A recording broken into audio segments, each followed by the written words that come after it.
These are the signs you have a healthy old MacBook. Let's get started. Number 1. You don't use a keyboard protector.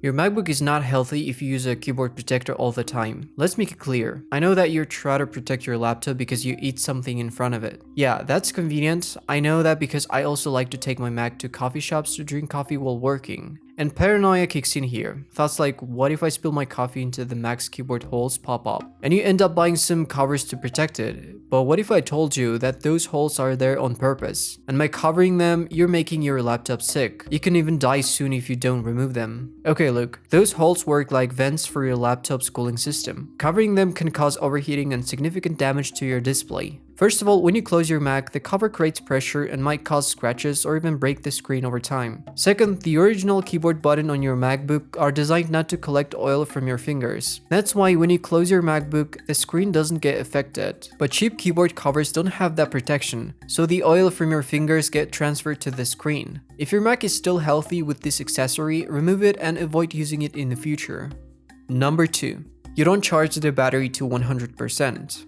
Most people don't know about this rule, but if you charge your battery fully all the time, then your Mac's battery isn't in good condition because of that, trust me. Here's why. When you charge your Mac beyond 100%, the battery stops receiving power from the outlet. This causes stress on the battery's chemical components and generates heat inside the adapter, which also harms the adapter's lifespan. To explain more scientifically, when a battery is charged to 100%, the lithium ions are packed tightly, which puts stress on the chemical components and accelerates degradation. And if your battery's condition is still good after years, you can try to make it last longer. To do that, avoid letting the battery drain to 0% or charging it to 100%. Keep it between 10, 20% and 80%. Also, only charge it at moderate temperatures. Too hot or too cold can damage the battery. But let's be honest, some of these things are hard to manage. In that case, you can use software to control it. I personally use Al Dente Pro for that. You can set limits like charging only to 80% and discharging only to 20%.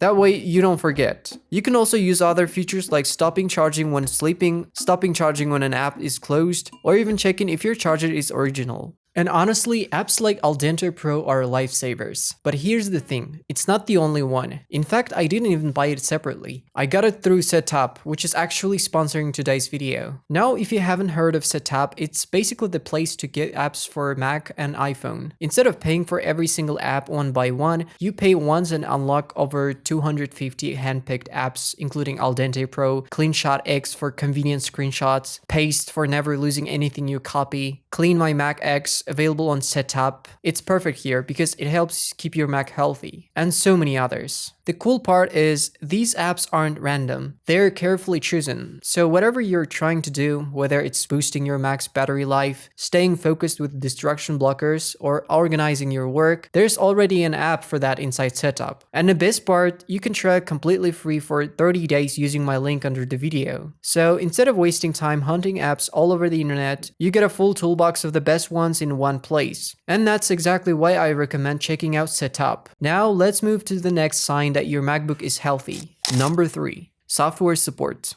And the next thing after battery capacity is, of course, making sure whether your laptop supports new software and can update to the latest versions of macOS. I've heard a lot of times that people prefer using older versions of macOS rather than updating all the time. To check whether that's relevant or not, you can click the Apple logo on your Mac located on the top left. After that, click About this Mac. There you'll see your macOS version. Mine, for example, is still Sequoia. I don't know why I haven't updated yet, probably because I'm lazy. But the thing is, it's already considered an old version since Apple recently released a new version called Tahoe with a glass-style interface and all that. But even though my Sequoia is 1 year old, I can still use it because Apple still supports it. And it's not necessary to switch if you still like it. However, by not updating, I miss out on important fixes and innovations. If you're watching this video in the future, Tahoe could already be outdated. To avoid using unsupported versions, just go to Google and type macOS, then check Wikipedia or Apple's official site to see the current versions and how old yours is. If your macOS version was released 5+ years ago, it's likely unsupported. Most importantly, your version should support security updates. To check that, click your version on Wikipedia and see if it's still supported by Apple. If macOS version isn't supported, try to install a newer one. If you can do that, your laptop is still healthy, since Apple officially supported systems for at least a year. As long as there's no new OS release, you're good. But as soon as you can't can't update to a supported version, you're cooked. Without support, you'll get security vulnerabilities, broken apps, and performance issues. That's why staying updated is a major sign of a healthy Mac. Number 4. Common Mac problems. After seeing that your Mac is good in terms of battery life and software support, the next thing you've got to make sure of is whether you have any common problems or not. These problems that I'm going to tell you are kind of popular among Mac users because they annoy almost everyone. And if you see these problems in your Mac, you're definitely cooked and have to change it. Otherwise, you'll end up disappointed. The first common sign that your laptop is healthy is workable ports after several years. To be honest, saving ports is not as easy as it seems if you use your Mac all the time, because constant plugging in and out can wear out any port, especially USB-D ports that exist in old Intel MacBooks. If those are safe, your laptop's port health is good. The second thing is smooth performance after a lot of years. Yes, I know that poor performance is not common for MacBooks, but for older ones, it is.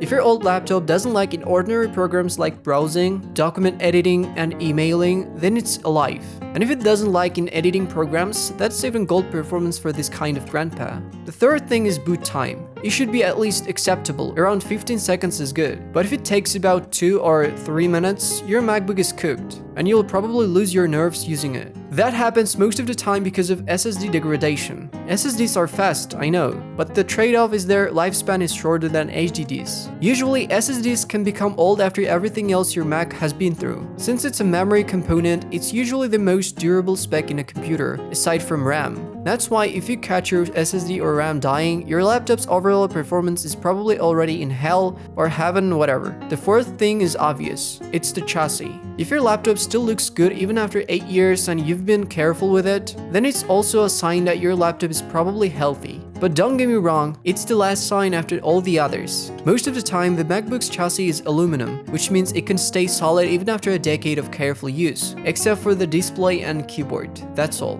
But if you're watching this video from a new or not so old laptop, you can use these methods to increase its lifespan. First of all, just remember, your MacBook is just a tool. Don't obsess over saving it forever. Instead, make using it fun. Nothing lasts forever, not even people. So relax and do these few small things and you'll be good. First thing is, of course, keep it in a case. There are 2 types of cases for a MacBook: hard shell cases and sleeves. Hard shell cases are designed to protect your Mac's chassis and avoid scratches while you're using it, just like phone cases. These are more expensive but sometimes worth it if you're not careful. Of course, I'll leave a link for affordable models for you, but everything else is up to you. But the necessary thing is, even though you are careful, can be sleeves, which is already considered not optional but the important part of the MacBook. In my opinion, it's the most important thing compared to other accessories. For example, those hard shell cases are good only if you're using it on a table, while sleeves are great if you take your Mac with you more often. Personally, I bought this sleeve from Ugreen and Amazon for about $10, and it's worth it. Now it's much easier to carry around and much easier to grab. Of course, if you want to, I'll leave a link as well. Now let's talk about the next important thing, and it's the battery life. To be honest, to protect it, you just need to use a proper charger. And as I said earlier, don't recharge it from 0% to charge it all the way to 100% every time. For controlling it, you can use the app Al Dente we talked about earlier. Also try to prevent it from slowing down over time. Of course, you can't stop that completely, but you can make it less likely. To do so, try to keep some space available on your SSD. Optionally, use an external SSD with 1 TB of storage, and save your light files into it. You can buy a Samsung T7. It's cheaper, faster, and offers more lifespan compared to other SSDs. And you can find it on Amazon through the link under the video. After that, of course, the last thing is to keep it updated on time. That's pretty much everything you have to do. So I guess that's the end of this video. If you liked it, thanks for watching. Now you can check out these videos on the screen about Macs, PCs, laptops, and more. Thanks again and take care.